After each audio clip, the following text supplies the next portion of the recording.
Welcome back to the After Dark podcast, where we discuss topics that are none of our business. It's your boy Black Mike on the mic. We got Big Stir up top. You already know what it is. Make sure you like and subscribe. Ring the notification bell so you do not miss an After Dark podcast episode. Follow us on any audio platforms you may be listening to us on. Give us 5 stars. Leave a comment. We really do appreciate it. It helps us out a lot. Thank you, After Dark community. So, this is episode 34. We got a new show for you guys. Actually, we walked into this pod with very few topics, but it looks like we're going to have a jam-packed show for you guys. So, we're going to skip all the hoopla and get straight into it because if you haven't been living under a rock, there has been absolutely, it's a Black Friday sale basically on the Me Too. It's apparently there's a Black Friday sale on sexual conduct allegations. Everyone is catching stray. I think it was New York, if I'm not mistaken, or whatever. They lifted up the statute of limitations for sexual assault for 1 year. So people who were afraid to come out a long time ago were able to find their peace and get their justice and their just due. Right. And so we came down to the home stretch. It was kind of like a trade deadline when you think about it, because nothing really happens. You don't really hear anything. It's real quiet. And then once you get to the actual day, and it's I think the trade deadline ends at 4 p.m. And right around 2 p.m. you hear, oh, this guy's getting moved. This guy's getting traded. Well, in this case, it was more like this guy's getting an allegation. That guy's getting an allegation. Everyone was catching it left and right, from P. Diddy to Josh Giddey or Jay Giddey. I think my boy Jamie Foxx caught the stray. Bill Cosby caught another one. That dude is not going to catch no rest until he's rest in peace. I swear to God, my dog. That dude was crazy, bro. I look at Fat Albert completely different now, and Lil Bill's bitch ass. But anyways, the two big ones, and the two ones that seem to be in the news cycle all the time, so we have to talk about it. We would not be the podcast that we claim to be if we just brushed it over to the side, so we do need to mention these two things. We have P. Diddy's sexual allegations with Cassie, which if you looked into it, if you digged into it, and you at all, it's some crazy stuff in there. It's really gruesome, not good stuff, nothing to make joke about or make light of. But once all that came out, literally the next day that was settled. Now we don't know how much that was settled for, but she was asking for $30 million, and the next day it got settled. My guess is she either got close to it or more than it. I would say she probably got 25 to 40 mil. That's my guess. So we'll go ahead and start on P. Diddy. Sterling, I know you saw that circulating around there. He's stepped down today from the Revolt, from being the head of Revolt, and he's taken a more, the sit back role, less in the front, so they don't lose any advertisers. Just kind of want to see, what's your thoughts? What's your initial thoughts when you saw everything coming up? Yeah, with the P. Diddy shit, it's kind of huge because obviously we all know P. Diddy as Puff Daddy, the guy, one of the most successful black men that's probably ever been in this country, will ever be in this country. Just a trailblazer for a lot of young African-American men specifically, and, getting their name out there, but not only that, but how to, create generational wealth for your family and for yourself moving forward. It is crazy because obviously Diddy is someone a lot of people idolize at some point, and I'm sure people still idolize him. Not to say you should or shouldn't idolize someone that has had allegations against them for, those sort of things. You can separate the two. Yeah, you could separate them, and if you can't, you probably should seek mental help. And if you're mentally unwell, I'm just joking. We ain't got no sponsors yet. But that would have been good, though. Hey, look, any sponsors trying to find a spot, you see how good we work here? Look at my dude, bro. He's placing it in there perfectly. Hit us up, man. Hit us up. We need the sponsors. Yeah. We're big mental health advocates. We're advocates for anybody who wants to pay us for this podcast. Fact. But yeah, I mean, on that same note, I mean, obviously, I'm still someone that can look up to Diddy in terms from a business standpoint, just so much as like someone would say about Donald Trump on a business standpoint. But now, Donald Trump's getting kind of rolled too. He already had his allegations a few years ago about sexual misconduct as well. As much as we obviously have a lot of other people in the space. Jamie Foxx, who just came out of the hospital not too long ago. The first thing he gets hit with is an allegation about him some sexual misconduct. I'm like, damn, my boy can't catch a break. But I'm glad he's obviously well and healthy. But hopefully, they can get past whatever his situation was, and I hope whoever was affected by it, if it did happen, is compensated accordingly. That brings me to the question. I know we're talking about P. Diddy, and he took a step back from Revolt. Obviously, it's an important thing. He's a smart guy. When it comes to business, you don't want someone with that type of image, no matter how good it was, to be the face of something for, that's something profitable for yourself and for, others. But I want to bring up something that's extremely important. I want to bring up another fellow that's had some sexual misconduct. Sexual misconduct. If you haven't heard, our friend Josh Giddey from the OKC Thunder, one of the bigger stories. I don't know if you have TikTok. If you have any social media known to man, you've probably seen something about it. So apparently our friend Josh Giddey had sexual interactions, or let's just call it out as he had sexual intercourse with a 16-year-old at the time, while he was still 20 at the time, which in the state of, I'm pretty sure I don't know where it happened, in the United States is considered statutory rape, whatever. I'm not saying whatever is statutory rape, by the way, but just kind of laying it out there. And now some videos have surfaced of this girl, young girl. Now she is 17, he is 21, of it surfacing of her saying, "Oh, I fucked Josh Giddey," this, that, and the other. But the situation is now, is we have to ask, obviously, from the outside looking in, is how accountable should Josh Giddey have been with looking at someone's age while you're at a club before you hook up with them? Because I'm asking this for all the guys out there. Because ladies, let's just be honest, this shit ain't happening to you. Very, very, very, very, very rare. Well, we saw what happens when it does happen to them, because we discussed it with Alex Earl. It's just here today and gone tomorrow. Yeah, and we get it. Like, we know she didn't necessarily have sexual interactions that we know of with this young man, but it was swept under the rug. She had physical contact with this kid, and it was like, oh no, it's cool because he's 17. It's vibey, or 16, whatever. It's vibey because he's a kid. But if it's a young girl, not to say it, I'm just being honest. If y'all saw the girl, I would have been fooled. She's a minimum 18, could have been pushing 20 at that point. And that's, don't take that the wrong way for the people that are listening and can't see my facial expression. Like, it is what it is, and I hate to say it, like, statutory, and I won't say the other word that's attached to it, but statutory is something that you shouldn't mess with. It's not funny. It's not something that we should joke about. But I'm being 100% for real here. This girl is gloating about having sex with this kid on Snapchat, on all different platforms, has no shame in it. Some people may call it grooming. I don't see it as grooming if someone is gloating about it. Right? Well, so here's the thing. Let's make sure we lay everything out, right? So we do not have all the information, which is the reason why we can't get into a full-fledged conversation on it, because we don't have all the information there. I don't know, what his side of the story is, or even what her side of the story is. All I saw was the videos going viral. No one's spoke to her, and she hasn't made a public statement.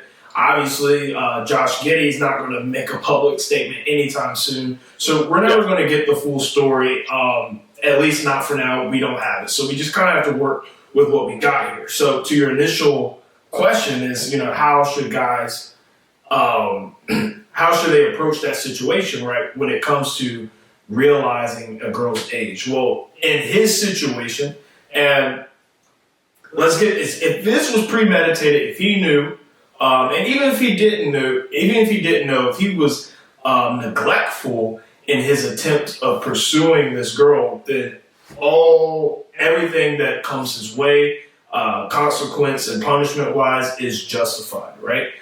We all know that. But now let's take a step back and let's put ourselves in, if you're a guy, put yourself in his shoes, put your son in his shoes, put your brother in his shoes, your cousin, whoever, a friend.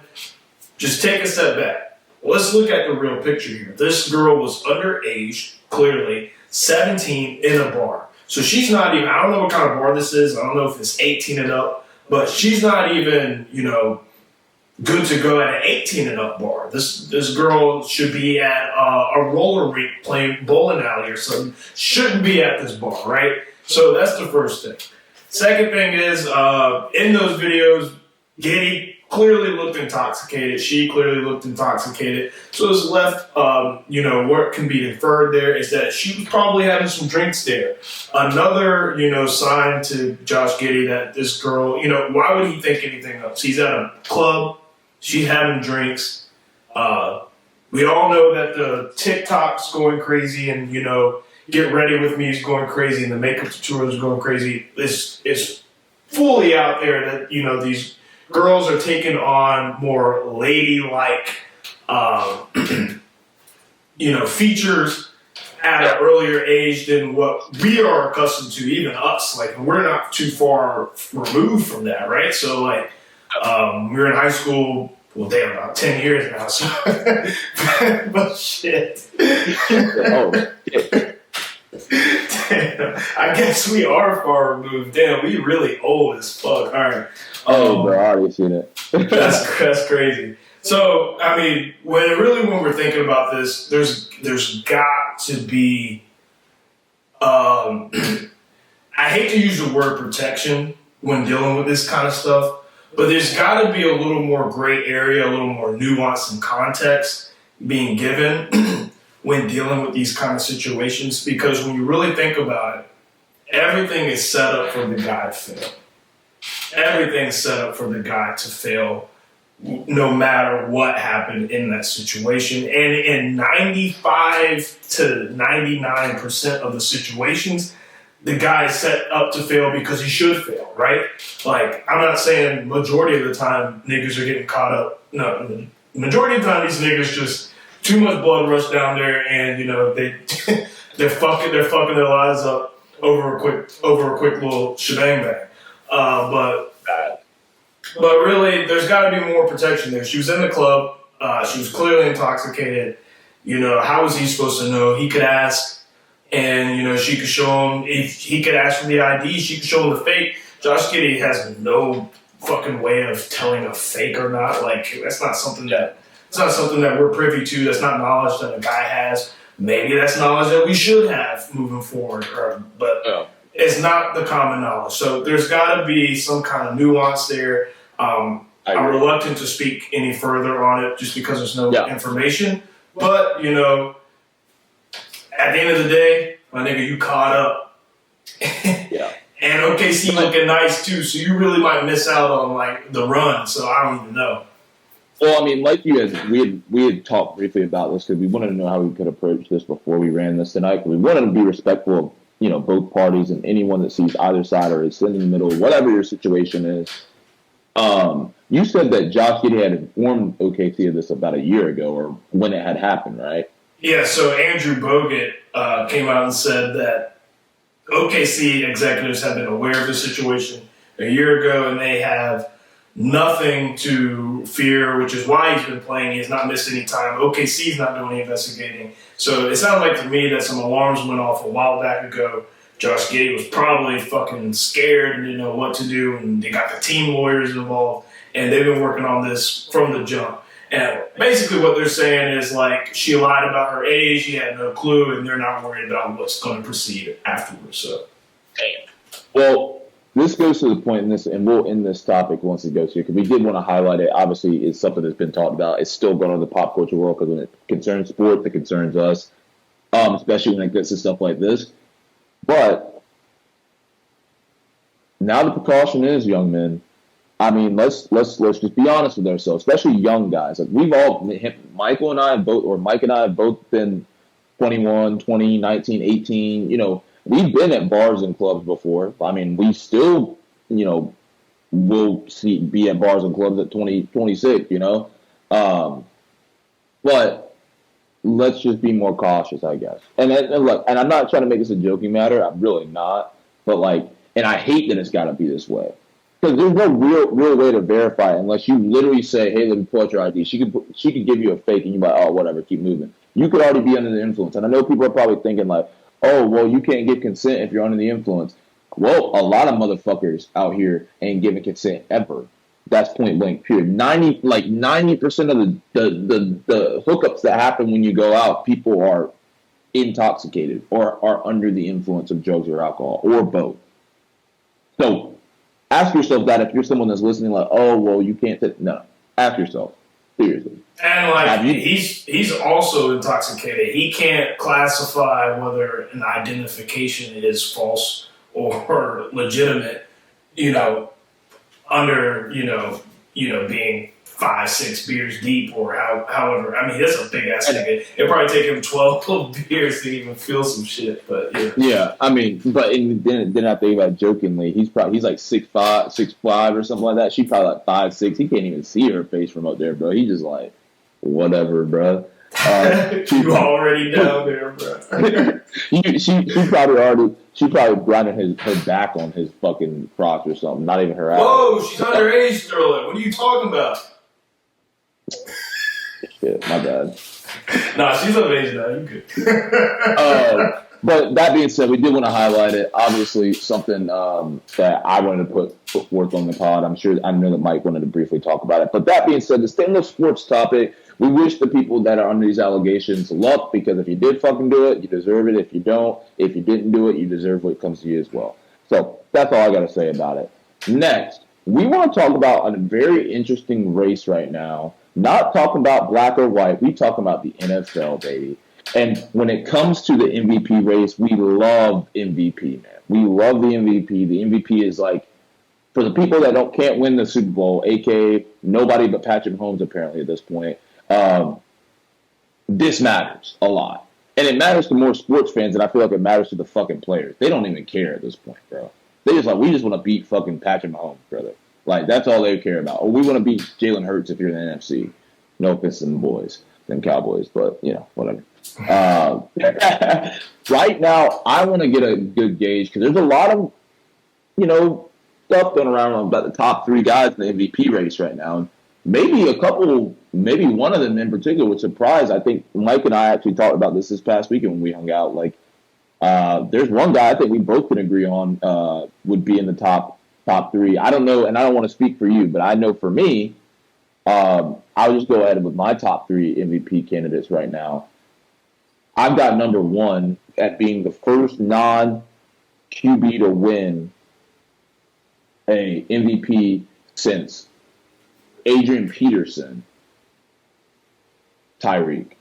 And then Tyreek Hill, if you guys don't fucking know who I'm talking about. Please. Keep up. Secondly, please, I really need you to understand. Secondly, I've got the man that may surprise y'all. It shouldn't surprise you at this point because he's been showing out. Number 2 overall pick. Should have picked him instead of fucking Bryce Young. TJ fucking Stroud. Too bad his little boys at Ohio State couldn't get the dub this weekend, but he's still trying to find ways to dub. He couldn't win on Sunday either, but we played a really good game against another great QB, Trevor Lawrence. Number 3. And number 3 is kind of a toss-up for me because, in my opinion, I think if Tyree breaks the receiving record, he should get the MVP by default. Yeah. I don't care. Unless one of these dudes puts up 5,000 yards passing and has 50 touchdowns. There's no way I can't give it to Tyreek, period. But I think, like I said, CJ Stroud should be in the conversation. Number 3 is a toss-up for me because for a minute I was sitting on, a defensive player, and I'm sure you guys know who the fuck I'm talking about. Michael's probably fucking giddy as hell over there, laughing his ass off, happy as hell because MP finally makes his way into the conversation. And Cowboys, man, I think this will be one of the best MVP. This is one of the best MVP races because I don't think it includes, in terms of my top three, includes a quarterback, and that's Michael Parsons. Michael Parsons is going to win Defensive Player of the Year. He's going to win All Defensive Player of the Year, or he's going to be All Defense. I don't think there's many outside linebackers / defensive ends. I don't know what you want to call them at this point. Like, everybody's running a 3-3-4. Nobody's running 4-3s anymore. When it comes down to pure speed, ability, and impact, I literally watch specifically to watch how quickly he gets off the ball because I do find it fascinating. He's one of those guys it's like back in the day when you would watch a defensive player like Troy Polamalu, a strong safety, someone that's exciting. It's very rare to watch exciting defense now in the game of football because of the way they've worked the game. And I think he makes it fun to watch. I'm not necessarily a fan of the Cowboys. I like seeing, a couple of guys on the team do well because I do like them personally. But it is really cool to see someone or have someone excite me the way that I think Michael Parsons has done for myself as a football fan. I'm not a Cowboys fan, but as a football fan, as a fan of the sport, number 3 at Michael Parsons. Yeah, so that's actually, your list actually shocked me. And when you brought up the number 3, with Michael Parsons, that's not who I thought you were going to say. I thought you were going to say Deron Bland. I could have. Who just broke the record for pick sixes. The reason why I didn't say anything about the pick sixes is because no one fucking cares about cornerbacks. They want to give him Darrelle Revis treatment, but you ain't going to treat him like Darrelle. Because Darrelle Revis got that type of treatment, right? Yeah. Look, you're not going to get their man-to-man coverage barely exists anymore in the NFL, period. So, people always get to downplay a cornerback or a safety in their defensive ability. I think Deron Bland is fucking fantastic watching him as well. But at the same time, they're not going to highlight that. And nobody's going to be concerned. I'll let you get back to your list. But that's what I think. No, that's cool. That's understandable. Personally, as much as I love Michael Parsons, if I'm given an award for Defensive Player of the Year or MVP for that matter, because that's what we're talking about, and we're going to give it to a defensive player, it's got to be Deron Bland for me because he's got 5 pick sixes, which broke the record, 7 interceptions in total. His QBR when passing towards Deron Bland, you would have a better QBR if you threw the ball at the ground every single play. That's how good he's fucking playing this year. Is absolutely insane. It's unreal shit. And because it's, like you said, it's the cornerback position, it kind of gets overlooked. Like, you don't really, it's one of those things where it's like, unless you're doing it, you don't really know just how fucking difficult the shit he's pulling off on a week-to-week basis is. But, so, with that being said, your number 3 is Michael Parsons. My number 3 is going to have to be Cheetah Tyreek Hill. And here's the reason why, okay? For everything Sterling said, I completely agree with him. He is the Dolphins. I see, a lot of people on their list, they're giving Tua Tagovailoa. And sorry if I fucked that last name up, but I really don't give a shit at the end of the day. So I'm sorry, but I'm really not fucking sorry. If you're seeing this Tua, hey, I'm just glad you're seeing it. But Tyreek Hill is the Dolphins. When I think of the Dolphins and I think of everything about, how they do what they do on offense, the motion, the speed, all I can see in my head is Tyreek Hill. And none of that was there before Tyreek, right? So Tyreek is allowing everyone else to get open. Tyreek is allowing Jalen Waddle to go crazy. He's allowing the running game to go crazy with Mostert and when Achane comes back, and he's allowing Tua to play freely. If you really look at it, Tua's throwing the ball on first drop back, initial look. So if Tyreek Hill breaks the record, I do think by default, unless one of these players out here, really having a good season, really finish the season off strong, I do think by default he should win MVP. The reason why I have him at number 3 is because, he's right on the edge of it, right? He's on the cusp. He's not it's not clear cut that he's going to break that record. Anything can happen yet. So I put him comfortably at the 3, but he will make a complete jump if it's looking like he's going to break that record, which I personally think that he will do. So with that being said, number 2 on the MVP race, and the cowboy that should have been mentioned by you, Sterling, is Dak Prescott. Dak Prescott has been playing, and I can already see your facial expressions. It's too early in the pod, bro. We literally said we were going to get the P. Diddy and the Josh Giddey shit out of the way so we could be lighthearted and have fun, but you about to piss me the fuck off. So let me... I didn't say nothing. Because I know what you thinking, nigga. I know you for too long. I know what you thinking, bro. All right. Dak Prescott has been playing like the best quarterback in the league. And he's not the best quarterback in the league. Don't get me wrong. I'm not one of those Cowboys fans. He's not the best quarterback in the league. He's top 10. I think he's around that 6 or 7 range. But he is playing like the best quarterback in the league. And that is not even up for debate. Pick a stat and he is leading it. He is the highest rated quarterback in the league he's the highest QBR at 80.67. I think the next highest is under 69. I didn't mean to interrupt you. You said pick a team and he gonna lead it? No. I meant to say pick a statistic category and he's leading it. Not passing yards. He's not leading in passing yards. He's not leading in completion percent. Actually, he is in completion. He is. Sorry. He's essentially tied with Tagovailoa. The amount of interceptions, he has the second least by C.J. Stroud. And when we talk about QBR right now, he's at 107.4, which is very impressive. But Brock Purdy. That's the passer rating. What about the QBR? Two different things. Passer rating, QBR takes in more statistics. QBR is not pulling up here, but I'm just looking at the NFL stats website, like directly. His QBR is 80, and the next highest is 68.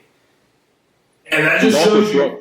He's also throwing the ball less than most of these guys in the top. And more efficiently. And he's got the second most touchdowns in the league. My point is this, because Sterling's trying to get me off track. And he really fucked up my monologue there where I was going crazy. I was eating. I was about to eat. All right. Dak Prescott is playing like the best quarterback in the league. Do not get it twisted. Do not let people try to rearrange any statistics. He's literally the second highest PFF grade player in the league. 92.1. He's the second highest rated player in the league right now. Dak's playing out of his mind, but nobody wants to give it to him. But I will. And Dak, if you're listening, which you better be, because if you're not listening, I'm going to text you, nigga. Text you? I'm going to text your ass all the notes because I be like, because, I met him last year. It's crazy. I met him last year. We were kicking it in the Mykonos. By the St. Jose, the Bebo, the blah, blah, blue, we were going from trucks to planes to trucks to underground garages. It was crazy. We were chilling, bro, lemon pepper wings and everything, bro. And I was just giving him some help. I was like, bro, I'm watching you. You're throwing, it was uncharacteristic for you last year to throw all these interceptions, bro. Like, if you make these little tweaks and, try this cadence, here we go. I was telling him about the here we go cadence. And I'm glad to see that everything that I told him is working out for him. And now you're number 2 in my MVP race. Congratulations, Dak Prescott. And if you pull off the end of the season, if you could just win, if you can go 500 for a hard stretch and play the way you've been playing, I think it's damn near a lock for you, my boy. But the number 1 in the MVP race, and this is given by default. Make that clear. He is not playing like the best player in the league, but MVP is more about playing. It's not always about playing the best. It's about playing the best, having the narrative, and winning on top of it. Because of all that, I think if I had to create a story, right, like Tyreek Hill breaking the record for first person to get 2,000 yards in a season, that's a story. That's a narrative. That sounds like MVP, right? If Dak Prescott continues the way he's playing and kills through this hard stretch, goes 4-2 in this little hard stretch right here, and they somehow, get out of that looking like a beast, that's a narrative. That's a change. After everything that's going on, that's a story. He'll win MVP. But right now, the story and the narrative, right, is given to Jalen Hurts. And it pains me. It pains me. It's primarily because of the Bills game. He had 5 touchdowns. Those 5 touchdowns in the Bills game, even though all his fucking touchdowns are little bitty fucking push shove. I think they showed a stat. I showed a stat. Jalen Hurts has 11 rushing touchdowns and 33 yards on those 11 rushing touchdowns. Dak Prescott has 2 rushing touchdowns and like 28 yards on his. So like it's clearly all like little 1-yard pushes, but they're still touchdowns. They count the same. He's got the story. The Eagles are 10-1. Right now, they're clearly the best team in the league. Right now, you can't debate it. You can say the 49ers if you want on a good day, blah blah blah blah. Which we're gonna find that out Sunday, anyways. But right now, the Eagles, do not get twisted. The Eagles are the best team in the league. They've been playing. They started their hard stretch and they're undefeated in it, beating the Chiefs, beating the Cowboys, beating the Bills, all in these, really incredible games where they have to persevere and come out at the end. And who's the one always leading them is Jalen Hurts. So although when you look at his statistics as a whole, when you watch the games, he's not really looking like an MVP. But the reason why I got up number 1 is because he's got some of the stats, he's got the story, he's got the narrative and the winning, and that's where MVP usually goes. And that's why I'm giving it to Jalen Hurts. I like that list. I like that list a lot. I was considering Jalen Hurts in my list. The reason I didn't put Jalen Hurts in there is because I think Jalen Hurts is a phenomenal quarterback. I was even telling you before the pod, like talking about how I saw a hype video today about when Jalen Hurts was at Oklahoma that season, and he got drafted by the Eagles, and they're like, he's not the quarterback of the future, and this that. I never see Jalen Hurts in the Super Bowl, this that and the other. And he just continues to prove people wrong, which is insane. But, I mean, Mike, the Cowboys will have to deal with him for basically probably the remainder of your 20s. That's cool. That's cool. I think when it's all said and done, everybody realizes that Dak's a better quarterback, but that's cool. That's cool. See, if y'all don't know something about Mike, back in high school when Tony Romo was still the quarterback for the Cowboys, Mike would throw statistics at you like a motherfucker, bro. Because statistics are only cool unless the Cowboys play. Unless you're talking about a Cowboys player statistics. Yeah, I mean, we got Tony Romo. Obviously, statistically, he looks good, but couldn't win fucking ball games. And that's the biggest thing when it comes down to it. I want to root for Dak because I think Dak's a good guy. I see Dak as a nice, genuine dude. If I don't fucking like you, I wouldn't even I don't like Patrick Mahomes. Sorry, Pat. Hope you listen to this shit, bro. I don't like you. I don't like your fucking wife. I don't like your fucking brother. I don't like your whole shit. That's just I don't like your whole. I like your whole shit. I'm tired of fucking seeing your goofy ass on these State Farm commercials. You talk like a goddamn duck, bro. Well, one thing's for sure, we're never getting a Patrick Mahomes interview. Oh, yeah, that's facts. And the bag you're getting, it's pissing me off, bro. The bag you're getting for this shit, for being such a goober. And I'm just I don't understand how niggas can't tackle you, bro. I could go out there and tackle your dumb ass right now. You fucking trip over your own feet. I guarantee you be in your own fucking house, walking over the fucking island, and you probably trip and fall your damn kid. I can see this shit right now, bro. I know you clumsy as a motherfucker. I know you are with your fucking sloppy ass, bro. All right, I'm back though. But yeah, that being said, if you want to be able to get into the betting situation, you can follow us up. We're fiending, dog. We need a sponsor. Hey, sports bettors. Hey, Jake Paul, I saw you got better, I think it's called now, bro. Hey, I'm all about it, my guy. I'm all about it. I know you're pushing bread on that shit. We need to just fucking make up companies and just have the sponsor run down at the bottom and be like, hey, no, we've got like 5 companies sponsoring us right now, so if you want to hop on this train, you might as well. Facts. We might have to pull some other stuff. But that being said, I think it's an interesting list. I think ideally, man, it's gonna be a fun end of the year. We even said at the beginning of the season that this is. I know I said it. I'm sure you. I don't know if you agreed or not, but I said this is gonna be one of the best NFL seasons we've seen in a long time.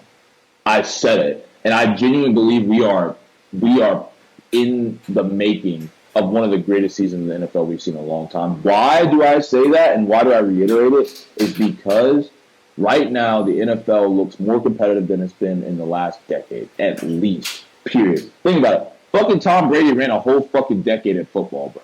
A whole damn decade by himself. Now he said the NFL is lackluster. Yeah, you're right, because niggas can't kill people no more, which I love watching. Like, I love seeing bros get knocked the hell out. Like, that shit's crazy. But let's take a broader look at it. The playoffs are going to be fantastic. Sorry, the Cowboys are going to be on the road. That means y'all probably going to lose. Whoa, that's not guaranteed. Brother, the Eagles are not going to lose the division. Can they not lose to the 49ers?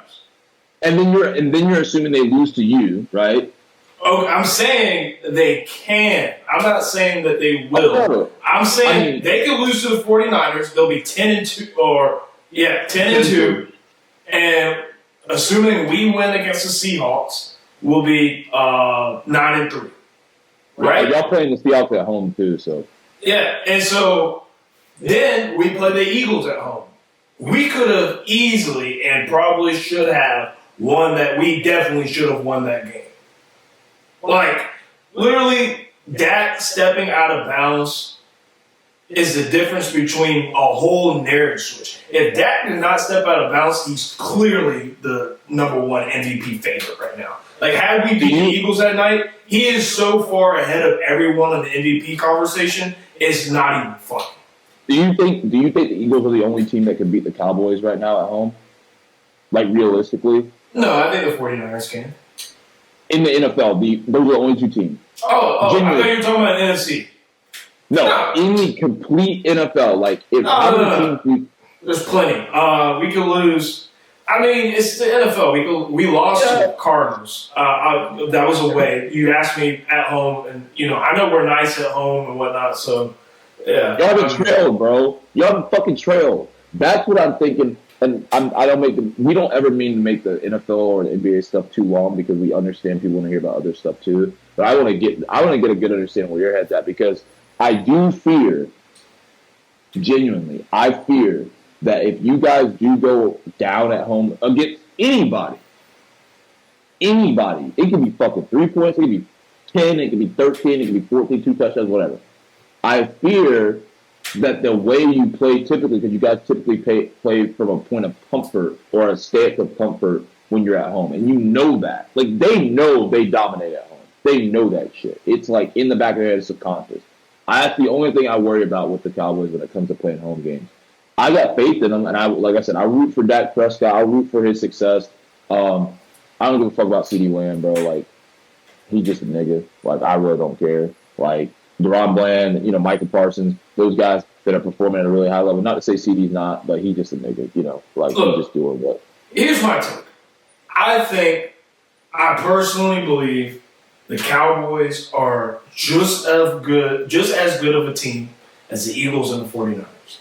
I think the 49ers, like many people who play sports know, sometimes a team just has your fucking number, bro. It ain't got nothing to do with, like, you're not on that level. You're not, like, their co-competitor, equal playing field. They just got your number. You just can't beat these niggas. For whatever reason it is, it just happens, bro. Like, we know that shit happens, right? So, I mean, but that doesn't mean that we're not as good as the 49ers. They could just really have our number. They could be our kryptonite. But I think we're just as good of a team as the 49ers. We're just as good of a team as the Eagles. And on our best day, the only team that comes close, everyone played the their absolute best game. The only team that comes close in the NFL to the Cowboys is the 49ers. Well, that being said, we'll let the Cowboys fan, ride his wave until he can't ride it no more. Till that shit looks like the flat. We gonna find out because we got a hard next 4 to 5 weeks, so we finna find out exactly. Nah. But let me know if we come through kicking. Woo! We gonna have a weekly Cowboys segment in this bitch. See, I when I hung out with Mike this week, we talked about it. We talked about it probably briefly on the pod at this point. I was like, if they made it to the Super Bowl, I'll be rooting for you, like all that. Like I would root for my boy to see the team that he's rooted for his entire life win for the first time, right? My stance on that shit. Yeah. Like I respect it. I respect the hell out of it. Obviously, Fuck that. If you put your hand out for a handshake, I'm bitch slapping that shit, yo. I don't want no respect from nobody. I ain't at it yet. I don't want it now. I want all the smoke. Unless we lose. I wouldn't even try to shake his hand. I'd just be like, damn, that's cool, bro. Like, I'm happy for you, all that shit. I wouldn't, let him have his moment. No reply.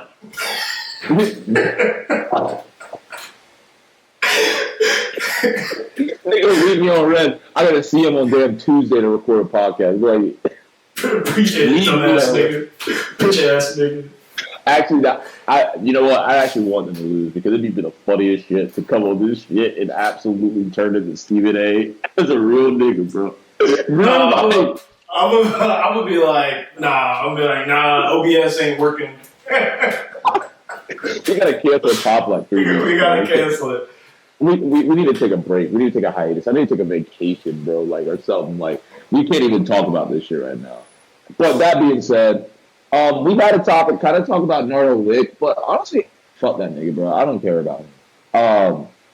That being said, I want to talk about someone that's more important than Nardo Wick, someone that we've obviously been keeping up with over the last six months, specifically in this dumbass Rico case that he got himself caught up in. Shout out Gunna, shout out the snitches. Actually, just kidding. Fuck Gunna. Just kidding. Don't fuck Gunna, bro. Hey, we cool. Young Thug. So, I just had to mention this. I saw this over the last couple of days here, bro. I put this in like last minute, but so Young Thug, obviously, we've seen the memes of them using like lyrics of his shit and like, how like it could be like bodies, etc., so on and so forth, right? That being said, his lawyers obviously speaking for Young Thug. You don't want to speak, especially in a case like this, as yourself, because it's going to like if you say something wrong, bro. Like, the jury is looking at you and they are taking that they're not taking that with a grain of salt, but they're taking that with everything. They're taking that with the fucking toppings, with the shit, with the ketchup, the mustard, the green onions, bell peppers, all the shit, bro. They're taking it all. So, his lawyer recently, in the last couple of days, defined, because they asked 2 questions. They asked, 1, what does the thug in Young Thug mean? Okay? Which is a dumbass question. But. Yeah, they're prying, right? This is a RICO case, so they're just trying to, they're getting everything. The lawyer replies with the definition of Young Thug, THUG, as an acronym is Truly.Humble.Under.God. Okay? That's not it. Then he also defines, y'all remember the song Pushing P as pushing positivity. So y'all tell me, for the ones listening, for the ones watching, y'all tell me what you thought that shit meant when you first heard it. Especially Pushing P. I know exactly what I thought Pushing P was. Actually, I don't think I ever knew what that meant, but I was just acting like I did. Like, my understanding of Pushing P at first was like, this shit's cool as fuck. Like, or like, I'm fucking, like, I'm pushing P. What's the lyrics still like? It's like, pop a P, I'm paranoid. This nigga's popping a perky. That's cool. That's Pushing P. That's Pushing P. Perkies are positivity. Yes, they're pushing positivity. We're backing you, Gunna. Gunna. They're literally trapping positivity in little baggies. They're trapping it, man. Your kids that take these perks. Your friends. They are positive because those perkies are positive. They even come with a smiley face on it. Make you feel good. I had to mention it just because I think it's funny because now at this point, this case has become like we are going to figure out every possible thing that we literally can to make sure we can convict you for every single thing we trying to get you for. Like, the fact that they asked what his thug meant is wild. And that lawyer's a goat, bro. He said, truly humble under God. I never heard that. No, you want to know, he was eating. He's been working overtime for real. Fuck yeah. Because he even referenced Tupac's meaning of thug life, which is basically uses the same acronym, saying that's where he got inspired from. They even pulled up an old tweet where, what did it say? It said, Young Thug says something else, and it had an acronym, and it was on swag. He had an acronym for swag, and it was on some holy, like, spiritual shit that he tweeted a long time ago. So whoever's on that team has been working, bro. Like, he made this acronym was like they've been eating, dog. And thankfully for Thug, because it looked like his lawyers were on some bullshit. That whole case is on some bullshit. Did you see that the judge? Not only did he bring his dog to the motherfucking courtroom, he had on BBS earrings and shit like that. I'm like, bro, Atlanta is different, bro. I did not see that personally, but I know if I saw that shit in real time, that shit would wild. I'd be like, that would piss me the fuck off. If you don't take them BBS diamonds on asking me what thug mean, you know exactly what it means. You got them BBS diamonds on, you about that life, nigga. Fact. But we do want to mention, obviously, the update in that case, that's just going to be going on for, I don't even know how much longer, bro. Like, the guy's in jail. Like, he's in fucking jail. Like, it ain't like he's roaming the streets casually, ripping, being a mob boss. It's crazy. I would never thought Young Thug was a mob boss. But now, as it started coming together, as I got older, I started watching the way that he was, like, influencing these young niggas. I'm like, damn, he really was. No, he really liked that, bro. No, he's like that. Like we said, Drake got shooters because Drake got shooters because he just pay it. Like he's about that. Like he'll just pay somebody. No, Thug's about it, bro. He's about it. Thug was a shit. He was like, I was watching some shit where he was running the hood by 12 years old, bro. His block by 12 years old. So it's influence, man. And also, if you guys have not read the book, How to Win People Over and How to Win Friends and Influence People. How to Win Friends and Influence People. I've read some of it. I haven't read it all. Highly recommend. Definitely a must read for any person that honestly wants to improve themselves and honestly become a 1% nigga. So you got to go ahead and read it, or get some portion out of it. And my boy Bow Wow, he's becoming a 1% nigga too at the same time. There you go. How to Win Friends and Influence People here, sponsored. You can use our discount code After Dark. Hey, bro, I'm telling you, for the people out there that like, damn, they're looking for new sponsorship, hey, us, we'll even keep a clean pod for you, bro. No cuss words outside of your sponsorship.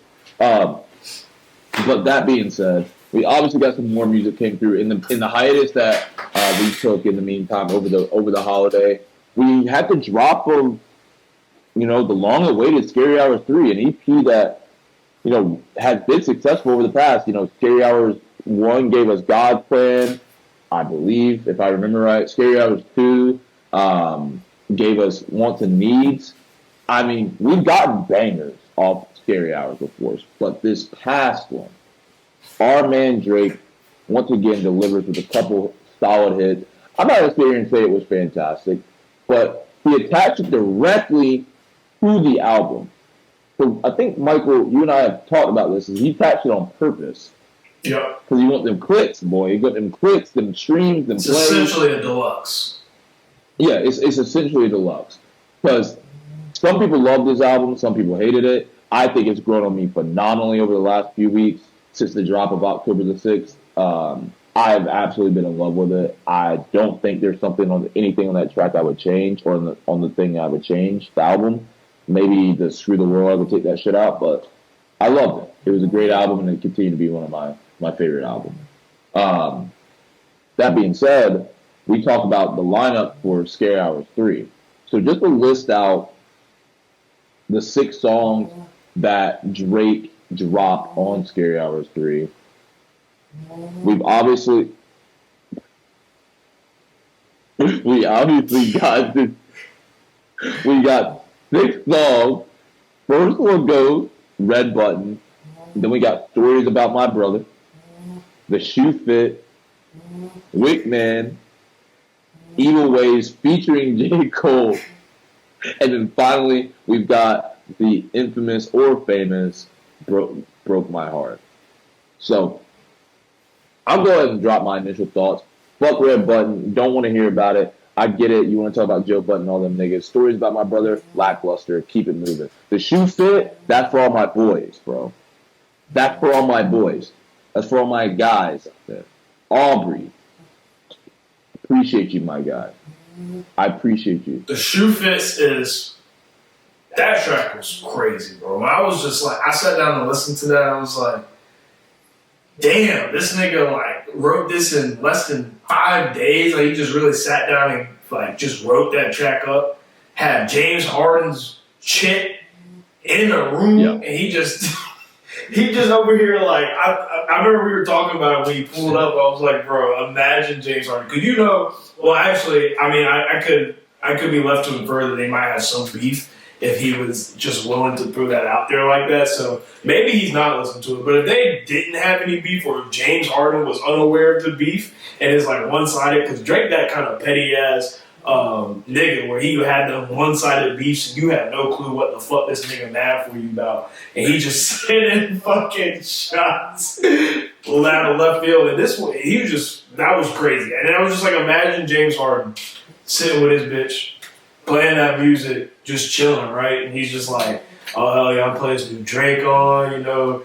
I heard it's a rap, I heard he going crazy on this bitch. And he listened to that shit, and he talking about how he had his girl while he was on his first game, while he was at the Garden. He wasn't even laced up yet. That's how early it was. That's how early it was. He just got to the Clippers. He's sitting down at the Garden, and he just sitting there with his girl, bro.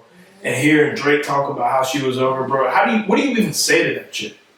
What do you say to her? You listen to the Drake album, you hear Drake spill the beans that she was chilling with him while you were at the Garden hooping. What are you saying to that chick? I mean, I'm honestly not saying anything. I'm gonna shut my fucking mouth because, you know, quite frankly, if somebody got me like that and got my girl like that, well, she's supposed to be at my game, hooping. Like, think about it. Was he hollering? Like, remember the line on the album where he was talking about, "I went to your guy's game last night. He didn't score." Yeah. Maybe one of the games that James Harden sat out, bro. He might just be leaving breadcrumbs everywhere, and he's just like, "Y'all can clean them up, figure it out, make yourself a cookie, or maybe get some dough in there." That's wild. I would say a damn. You gotta let that girl walk after that. No, you that's not my girl. Like, I'm sorry. That's not my girl. Unless she's like, if she's like a dime, then she's coming to every game I play, and she's sitting in the nosebleeds since you want to act all cute, hanging out with Drake and shit. I'm putting your ass in the nosebleeds. No. You gotta make sure she's courtside, bro. You gotta make sure Drake's on the air trying to scheme on her, bro. Drake sits courtside. I'm putting that bitch in the nosebleeds, bro. Drake, he ain't going out of his way to the nosebleeds. If we're in Toronto, you know what? You get in a private suite. The security, I'm paying them extra. Drake can't even touch you, bro. You can't leave that thing. So I get 4 hours. We got 4 hours. I got 4 hours to prepare for the game, play the game, come back. Then you can do whatever you want.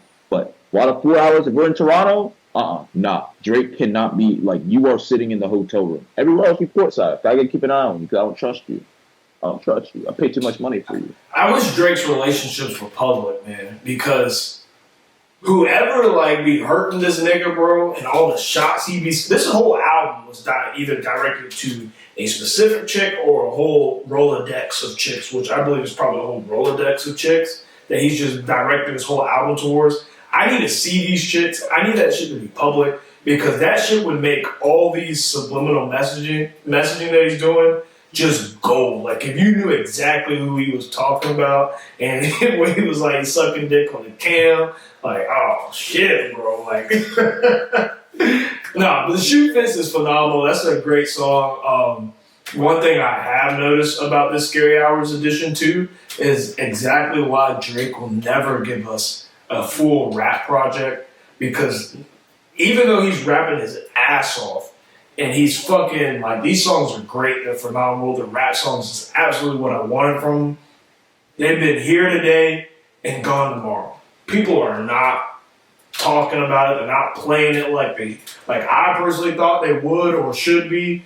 And you know, some of the songs like Wickman is getting a lot of bad. I mean, I know we're gonna get to it, but it's getting a lot of bad press and stuff like that. So I don't know. I feel like that's exactly why he can't give us a full rap album, because it just wouldn't perform the way that it would if he hit all the different markets that Drake connects to. So Yeah, I mean, obviously, in that same vein, I like Wickman. I think it's like interesting because like obviously when you think about Wick, you're thinking of John Wick, of course, right?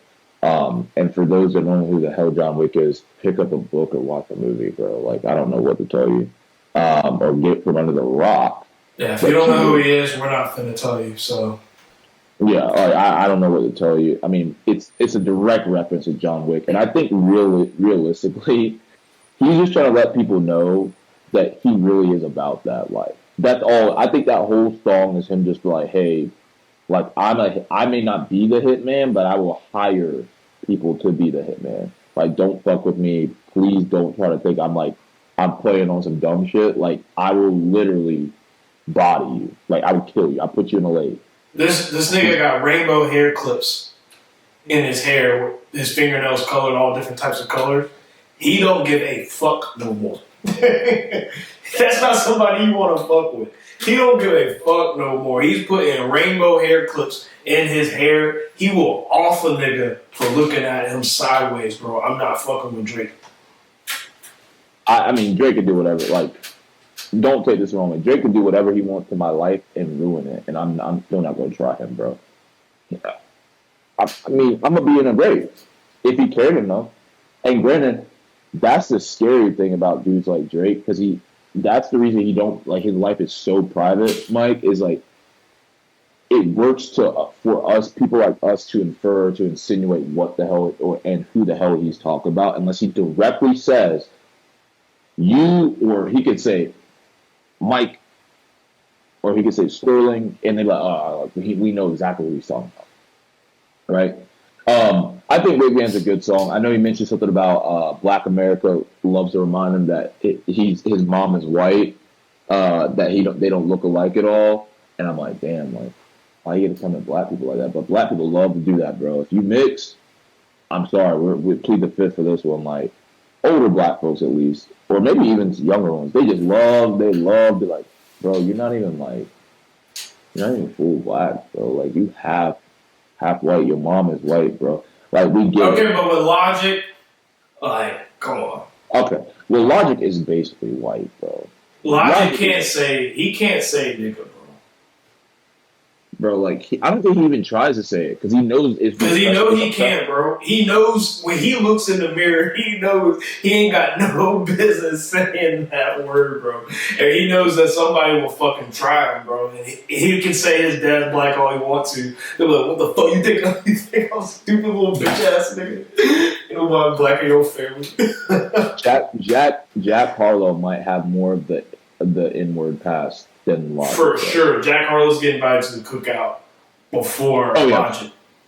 Actually, don't bring none of your cousins there. If they're of age, he might start doing some weird, like, geeky fucking hitting on shit, because he loves that shit, bro. Like, I don't know if you watch him with all the interviews he's in, and like when he just be talking to other women in general, bro. He's like that goofy flirty dude you don't want to fuck with. Like, you don't want to fuck with him because he's gonna bag your girl. At my last family cookout, obviously my family's black. In the last cookout, I brought that nigga Josh Giddey with me, It's crazy though. He insisted on sitting at the kids' table the whole time, bro. I was like, no, we all chilling over here. He's like, nah, it's straight, bro. I was like, all right, yo. But it kind of makes sense now, you know. That's great. That's out of pocket, bro. Respect to the boys and girls that know about the cookout, been to the cookout. If you aren't black and haven't been to a cookout, you probably ain't cool enough. Just facts. And if you're one of my friends and you're not black and you ain't been in the cookout, start looking in the mirror, okay? Okay. Yeah. Lastly, we want to talk about the two. Put that chicken Caesar salad down, okay? Okay. Want to talk about the two last tracks here. Obviously, you got Evil Ways featured J. Cole. J. Cole is the best artist alive, best rapper alive right now. I don't want to hear any debates about it. Point blank, period. There is no debate.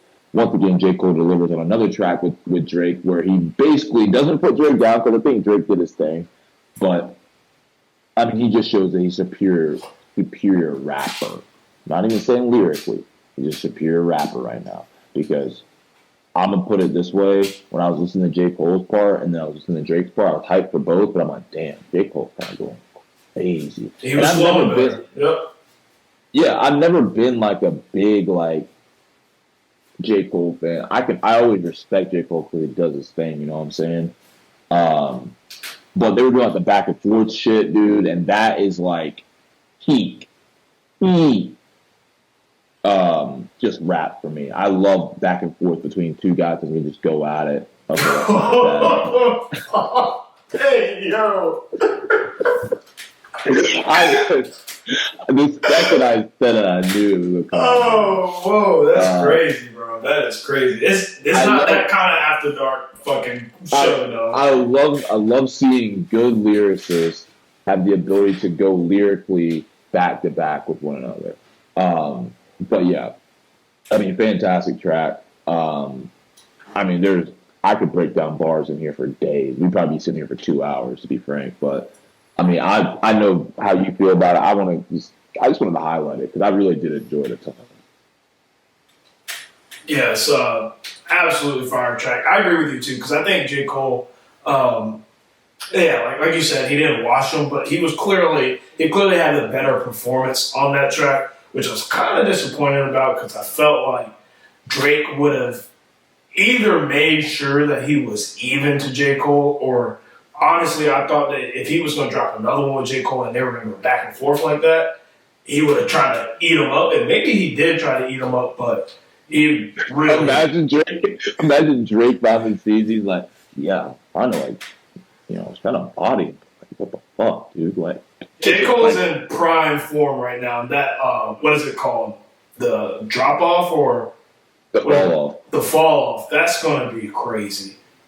Yeah, that album's going to be insane. I already know the bars in that's just going to be stupid. Yeah, you have to look deep into it. You have to pull up Rap Genius immediately as you're listening to it. I think Drake really does struggle when he's on tracks with relevant rappers, right? Like, let's take a step back. Like, he just gets, it's not even getting bodied. Like, sometimes he gets bodied, but like he just gets outperformed by relevant rappers. I'm not saying like a Smiley or someone like that where he comes on the track, he basically makes the entire track. Nobody listens to anything. Like, if you remember that song, The Level is Just Too Advanced, and Beverly City Stands, like people like that. Like, bro, I don't even listen to Smiley like, oh yeah, man, it's dead. I'm like, bro, what are you talking about? Like, but the tracks that he's on with relevant rappers, dude, he just doesn't come up with, he doesn't equal them out too often. You know what I think it is? I think it's primarily and I want to use first person shooter mode as a prime example. I think Drake, the difference between Drake and these other rappers are exactly that, rappers. But Drake is not a rapper. He is an artist, period. Like, he's an artist. He dabbles in way too much to just be labeled a rapper at this point. He's an artist. He's given us, in the past 18 months, he's given us a rap album, a rap pop album, a trap album, a dance album, and an R&B album. like this dude has just been going absolutely crazy. And I think what hurts him is that when he gets on this track with these people, everybody else, they're on the track with Drake. So they know they got to spit. So they're coming out and they're giving the best bars that they can think of. Like, they're putting all their time into it. But Drake is really kind of going into these songs like, I'm just trying to make a song, like a good song, a hit. And we kind of saw that in first-person shooter mode. J. Cole came out shooting, but Drake was more concerned about, I can rap, bro, but I'm trying to make a good song. And so he kind of held more priority on the song aspect of it. Like, yeah, you're spitting bars, but we need a good hook. We need some memorable lines, some easy stuff that people can catch on to, which I feel like he's very, he notices that kind of stuff, and that's what he does in his raps. Like, if you hear him rap, he raps in a way that anyone can pick up what he's saying, but it's still really clever. Whereas J. Cole, or Kendrick, they're not really concerned if you can pick it up on first listen. They're just going to spit the craziest bars they can do. And I feel like Drake kind of he has to play both sides because he's really more of a pop artist than he is just like a straight up rapper. Yeah, I mean, J. Cole's got those types of lyrics. I mean, granted, Drake has lyrics like this too. I will 100% say that. Where you got to go back and you be like, oh shit, that's what he was saying. Oh, that makes sense. Like, all that stuff's coming back and okay, I like that. That's fire. I mean, there's times I listen to some artists, it could be a random ass song, and I could be like, damn, he was going crazy. And then I'll be like, whoa, that's what he really said. So, I mean, it's a respectable thing. It's like Drake also knows, he's not afraid to be made fun of either. That's the thing that he, is completely okay with. With the, I'm about to, he knew exactly what he was doing. He knew exactly what he was doing. He didn't have to do that. He could go, I'm about to, and he just went in. But he did it 6, 7 times. And then he finally went crazy on the next verse, which I love. The music video is gas too, so it all makes sense. But that being said, last on the album, I think a perfect song to end the album on, Scary Hours 3 / album deluxe, whatever you want to call it. We got the You Broke My Heart, or quotations, Fuck My Ex. Fuck my ex! Bro, it is too good and it is too catchy. I'm reading the bridge right now into that last, if you want to call it, verse. And he says, fuck my ex 1, 2, 3, 4, 5, 6, 7, 8, 9, 10, 11, 12, 13. He said it about 25 times, not including the ad-libs. That live is going to be stupid. What? That song performed live is going to be stupid. That one part, that whole that shit's going to be lit. You have some people, you have some ladies in there, no offense to the ladies. You'll have some ladies in there probably try to fuck something after that. Be like, fuck my ex for real. Fuck him for real. Yeah. All the guys in that crowd are going to have to, as soon as they're looking over there, just look at whoever's really getting into it because they feeling that shit right now. Yeah, a little bit. They ain't just singing along that shit hitting home. Make sure you eye that bitch down while she's singing it and just give her a little smirk. She know what time it is. She going to look for you when the curtains close. But, I mean, the song is, it's funny because it's a lot of build up to that part because that's all it's leading up to. There's nothing else. He obviously says I put careers on shelves like Amazon Distribution Center help. He's a good song maker, bro. I can't lie. When the beat drops, he says I put careers on shelves like Amazon Distribution Center help. I'm like, that's so nice. It's not even that crazy of a bar, bro. I guess it's that crazy. He said he put careers on shows, so he's taking accountability for what we always talk about, the ability for him to, basically forward people's careers. Put them in great positions and be able to, do that type of thing. But, that being said, my review, just quick rating for it, because we spent a lot of time on it. It's longer than I expected, to be frank. We did start the pod a little late tonight. But rating overall, if we're just basing the 6 songs, Well, my favorite song is "You Broke My Heart" just because it's the catchiest. That's straight up. I mean, I love, majority of the songs. Overall rating, I rated a 7.2. 7.2 just because I love that. Like I said, "You Broke My Heart." Wake Man. I really like Wake Man in Evil Ways, and then I even look into like you said, the shoe fits. But Red Button wasn't the greatest thing to me. And then what was the other song? Message to My Brother, Stories About My Brother, whatever it was. It was all right, 7.2. Can't put Drake anywhere below a 7 unless it's literally horse shit and he has to basically piss on himself while he's doing it for it to be bad. So that's my personal rating. I don't know how you feel. Yeah, so rapping ability, I'm going to give it 8.8. If I'm just rating it overall, I probably go back to, how many were there? 6. And I go back to about 3 out of the 6. The other 3 I don't listen to at all. But I do really like the 3. So I'm kind of have to rock with you. I'm going to have to give them, don't kill me because of no decimal, but I'm going 7 flat. I was going to say 7 flat, but I got to throw a 2 in there because, if I'm going to give them a little bit of salt, can't give them the flat ski. Last thing, actually, you know what?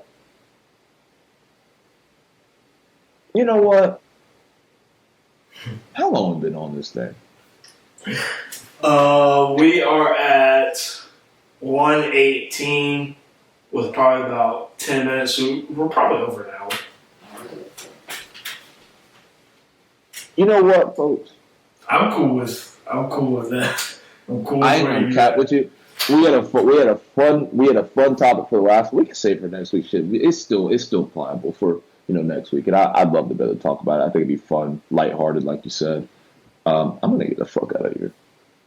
I'm ready to get the fuck out of here. It's just anybody listening on the West Coast right now. Like when we finish this podcast right now, it's about 10 o'clock at night over here on the East. So bro's got to get up. Actually, I just want to eat something, bro. Like I just want to eat. I just be waiting too long ago. I gotta prepare food, but shout out my dad came through with the Thanksgiving fixings on Monday afternoon or morning. We're about 4 to 4. Big yeah, you can close it out. Word. Yeah, so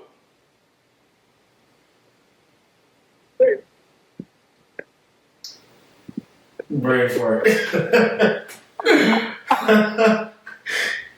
Yeah, so that was the show, ladies and gentlemen. We're going to go ahead and close it out for the night. I hope you enjoyed it. We had some good topics tonight as well.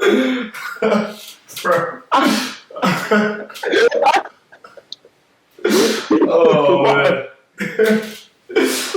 All right, so that's a wrap. That is the show. Fuck, what is it? Oh, okay, that's what I say. Okay. So, action. And that's a wrap, ladies and gentlemen. Thank you for rocking with us on episode 34. For all the fellas out there listening, well, before I even get into that, like I said at the beginning of the podcast, make sure you like and subscribe if you have not done so. If you're sitting there on your couch or you're driving in your car and you're listening to this shit and you can hear me saying this, guess what, nigga? You listened for a whole ass hour, my bro. You had to like something. So you might as well like that damn button and subscribe to this damn channel. I'm tired of asking you motherfuckers because y'all ain't making me rich no time soon. This shit is crazy, bro. No one ever told me I was going to have to keep potting week out of week, year on year, and y'all niggas ain't about to make me rich. This shit wild. So just go ahead, like and subscribe. I will make sure to give back by giving you discount codes from sponsorships that sponsor this pod. Okay? So for the fellas out there listening, listen, man. She only want a 1% nigga, so quit your bitching and get your bread up. If y'all like and subscribe, we will be clear-cut 1% niggas. And for the ladies out there listening, he don't want you, sweetie. So please move on. Please, please, please, please, please. He is listening to Fuck My Ex. Fuck my ex. He ain't thinking about your ex right now, all right? So move on. But it's okay. It's not the end of the world. You're still beautiful. And you're still powerful. and we'll always love you. It's the After Dark Podcast. Until next time.